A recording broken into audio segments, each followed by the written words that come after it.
Welcome to our second episode of the Uniquely Yours series on the Coaching Hive podcast. If you remember last week's episode, you'll know that I posed a thought for you to explore. When building your coaching business, focus on your path first and foremost. This week, we will extend that thought a bit more with the idea that you want to spend time and energy planning for contentment inside your life and business. Today, we're going to think about this concept of contentment, and you will walk away with an action item to help you begin the process of building contentment in your coaching business. With our theme of simplicity, clarity, and vision for 2022 in mind, let's jump in. I'm Dr. Maura, and this is the Coaching Hive podcast.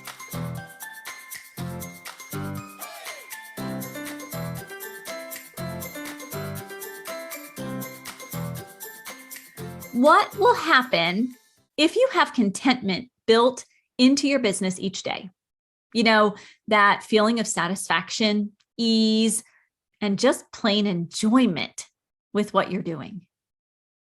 The challenge is that this isn't usually how we operate. Think about a 9-to-5 job. Is it about experiencing contentment, or is it about hustle, getting things in by deadlines and following someone else's agenda? Likely all of those things. Now think about an entrepreneur who is in a race to build a big business or even just a successful one. It is about hustle, long hours, worry, getting things done by a deadline, and maybe still following someone else's agenda, or perhaps a path like we talked about in episode 53. How many people do you know who build contentment into their day-to-day lives? You know, the stuff that happens outside the work hours. This has been a big challenge, especially in United States culture, where an individualist approach to life means we are always stretching to reach ahead or trying to keep up. None of these scenarios lead to contentment. In fact, they probably lead to the opposite and include burnout, dis-ease, and even feeling frustrated with life. The question remains, what will happen if you have contentment built into your business each day? In truth, it doesn't happen by itself. You must spend time and energy planning for contentment inside your life and business. No one wants to feel frustrated, burned out, constantly hustling, or worrying about deadlines. Most people, given the choice, would eagerly sign up for satisfaction, ease, and enjoyment inside their life and business. So this brings me back to last week's idea that when building your coaching business, focus on your path first and foremost. With your path in mind, you have already taken a giant leap toward contentment because you're pursuing the business that you desire. But why stop there? What if you could incorporate 3 things into your business that will build contentment? Would you do them? Well, let's see. Here they are. 3 things that you can do to build contentment inside your business. The first is to craft a mission statement that you incorporate into your daily routine. This was something that I was lacking early in the Coaching Hive. It's something that I have nailed down now, though. I knew my mission in the early days, kind of in broad strokes. But it wasn't until I was encouraged by Donald Miller of Business Made Simple to put that mission into words and make it part of my daily routine that I saw contentment and confidence flowing into my business. The beauty of a mission statement is that it is just 1 or 2 sentences. This is not a dissertation that you have to write. This is something that you can write and you can easily memorize and make part of your day. Why is a mission statement so important? You can refer back to your mission and let it guide your day-to-day decisions. If something is not going to further your mission, then maybe this is something that you can let go. When you consistently say yes to items that will not support your mission, you are risking your contentment. That ease that you probably envisioned when you started your coaching business, it's being risked. You don't have to say yes to every opportunity and idea. And this reminds me of The One Thing by Gary Keller. You can let that mission be the one thing, and you can run your decisions through that filter.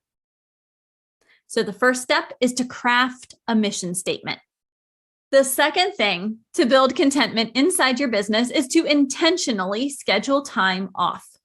I was recently talking with a coach who is about to start her own coaching business. One of the first questions I asked her was, how many hours do you want to work each week across how many days? Then I asked her how many weeks she would like to take off each year.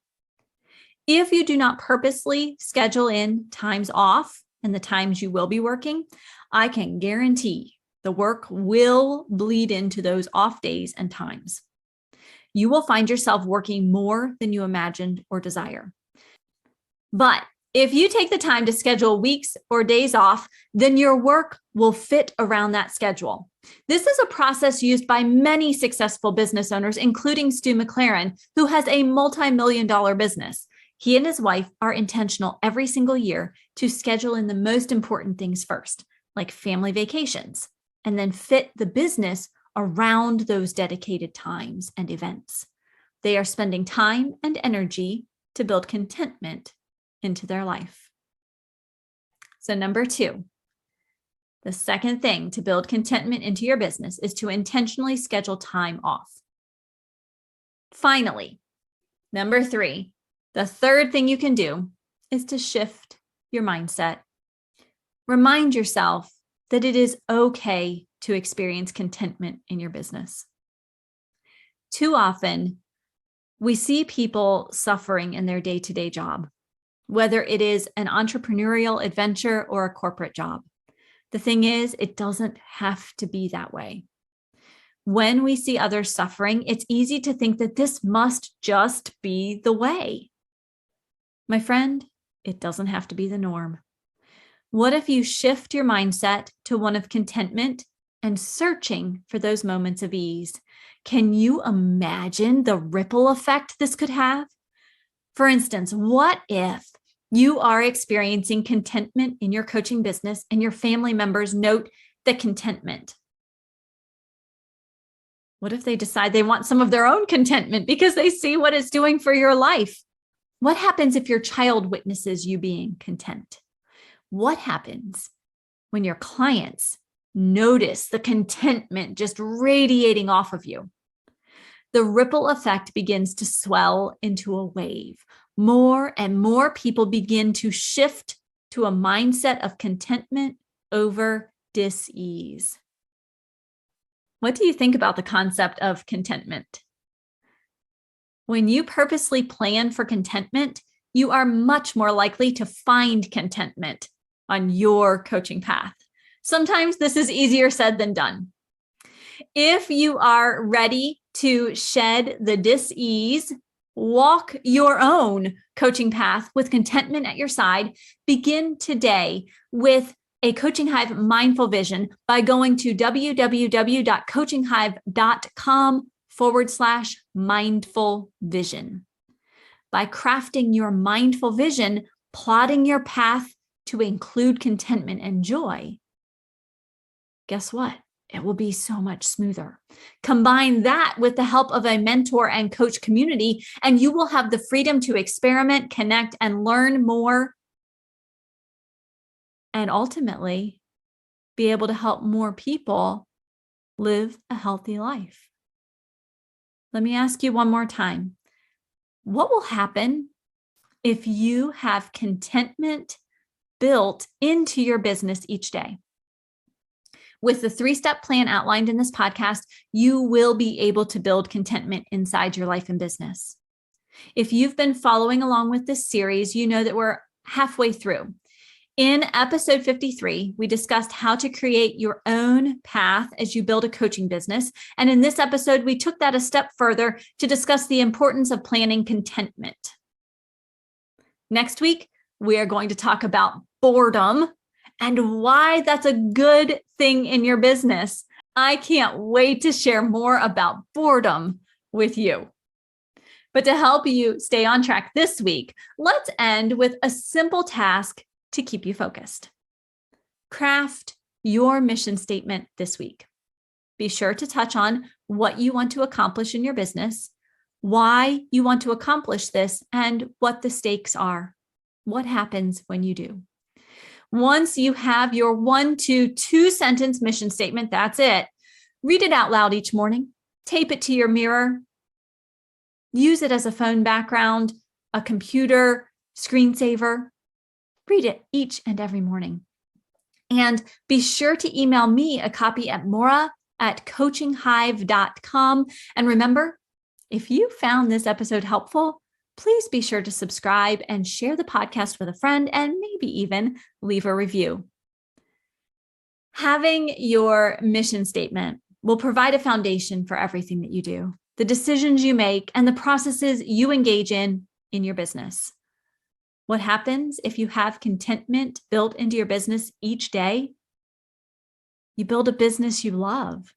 You build contentment into your life and become the thriving health coach that you want to be. I look forward to seeing you back here next week for another episode of the Coaching Hive podcast, where a focus on mentoring and community removes the overwhelm of building your successful coaching business and adds in a dose of momentum. Until next time, have a healthy, safe, and happy week.